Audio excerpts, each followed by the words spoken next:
മികച്ച NABL accredited ലാബുകളുമായി സഹകരിച്ച് premium health ചെക്കപ്പുകൾ affordable നിരക്കിൽ ലഭ്യമാക്കുന്നു. കൂടാതെ ടെലിമെഡിസിൻ സൗകര്യവും. MHL smart labs. തപസ്സുകാലം ദൈവത്തിലേക്കും മനുഷ്യരിലേക്കുമുള്ള ആത്മീയ യാത്ര. Bishop doctor Ambrose Puthenveettil. തപസ്സുകാലം ദൈവത്തിലേക്കും മനുഷ്യരിലേക്കുമുള്ള ആത്മീയ യാത്രയായി പരിണമിക്കണമെന്ന് കോട്ടപ്പുറം ബിഷപ്പ് ഡോക്ടർ അംബ്രോസ് പുത്തൻവീട്ടിൽ.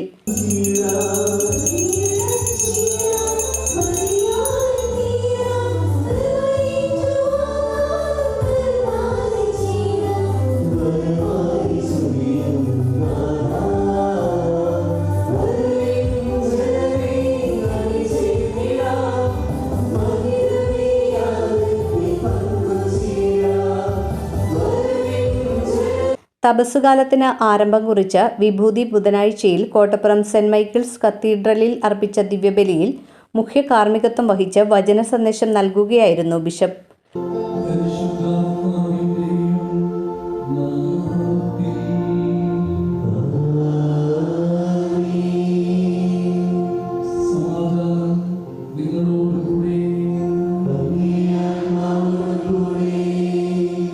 പ്രാർത്ഥനയും പരിത്യാഗവും ദാനധർമ്മവും വഴി ആത്മീയ യാത്ര പൂർത്തീകരിക്കണം. സ്വാർത്ഥത വെടിഞ്ഞ് പാവപ്പെട്ടവർക്ക് നേരെ സഹായഹസ്തം നീട്ടാനും അവരുടെ കണ്ണീരൊപ്പാനും ബിഷപ്പ് വിശ്വാസികളെ ആഹ്വാനം ചെയ്തു. ദൈവത്തിന്റെ ആത്മാവ് ഇല്ലാത്ത ഒരവസ്ഥയെക്കുറിച്ച് പറയും. ദൈവത്തിന്റെ ആത്മാവില്ലാത്ത അവസ്ഥ അത് ഒരു പൊടിയാണ്, അത് ചാരമാണ്, അത് അസ്ഥി പോലെ ഉണങ്ങിയ അസ്ഥി പോലെ വരണ്ട അസ്ഥി പോലെയാണ്, അല്ലെങ്കിൽ ജീവനുള്ള ഇല്ലാത്ത പോലെ. അപ്പോൾ ഇന്ന് പ്രത്യേകമായിട്ട് നമ്മൾ ഓർക്കുന്ന മനുഷ്യർ നമ്മളുടെ ഓട്ടം എങ്ങനെയായാലും ദൈവത്തോടു കൂടി അല്ലായെങ്കിൽ നമ്മുടെ ജീവിതം അത് ശുഷ്കമായി തീരും. ഇനിയുള്ള യാത്ര, ഈ പുതിയ യാത്ര നമ്മൾ ആരംഭിക്കുമ്പോൾ ദൈവത്തോട് ചേർന്നുള്ള ഒരു യാത്ര, ഈശോയോട് കൂടിയുള്ള ഒരു യാത്ര, അത് 40 ദിനങ്ങളിലായിട്ടുള്ള യാത്രയാണ്. ഈ 40 ദിനങ്ങളെ ഓർമ്മപ്പെടുത്തുന്നത് ഇസ്രായേൽ ജനത്തിന്റെ 40 വർഷത്തിൽ ദൈവത്തോട് ചേർന്നുള്ള യാത്രയാണ്. ദൈവം അവരുടെ കൂടെ നടക്കുകയാണ്. അത് പകല് മേഘസ്തംഭമായിട്ട്, രാത്രിയിൽ അഗ്നിസ്തംഭമായി കൂടെ നടക്കുന്ന ദൈവം. ഈ ദൈവത്തെ അറിയാതെ പോകുമ്പോൾ, ദൈവിക സാന്നിധ്യം അറിയാതെ പോകുമ്പോൾ ദൈവത്തിനെതിരെ പിറുപിറുക്കുന്ന ഈ മനുഷ്യരെ പുറപ്പാടിന്റെ പുസ്തകത്തിൽ നമ്മൾ കാണുന്നു. പക്ഷെ അവരുടെ ലക്ഷ്യം കാനാൻ ദേശമാണ്. അങ്ങനെ തീരും പാലും കവിഞ്ഞൊഴുകുന്ന കാനാൻ ദേശത്ത് അവരെത്തുന്നു. നമ്മുടെ യാത്രയും ഇന്ന് തുറക്കുന്ന യാത്ര അത് ഈസ്റ്ററിന്റെ ഉയർപ്പിന്റെ സന്തോഷത്തിലേക്കുള്ള യാത്രയാണ്.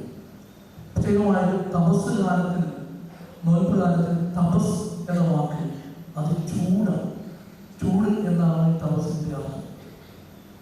സന്യാസിമാരും ഇങ്ങനെ ഇരുന്ന് ശരീരം ചൂടാകും. കത്തീഡ്രലിൽ നടന്ന ദിവ്യബലിയിൽ കത്തീഡ്രൽ വികാരി റവറന്റ് ഡോക്ടർ ഡൊമിനിക് പിൻഹീറോ, സഹവികാരിമാരായ father Nikhil Muttikkal, father Tony Kunnathur, Kottappuram രൂപത വികാരി general monsignor Rocky Robi Kalathil, chancellor reverend doctor Helvest Rosario, procurator father Joby Kattassery, bishop secretary father Biyon Thomas, മതബോധന ഡയറക്ടർ ഫാദർ സിജോ വേലിക്കകത്തോട്ട് എന്നിവർ സഹകാർമ്മികരായിരുന്നു. സന്യസ്തരും വിശ്വാസികളുമടക്കം ആയിരങ്ങൾ ചടങ്ങിൽ പങ്കെടുത്തു.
this is Yeah, elegant. I like this. കാണട്ടെ?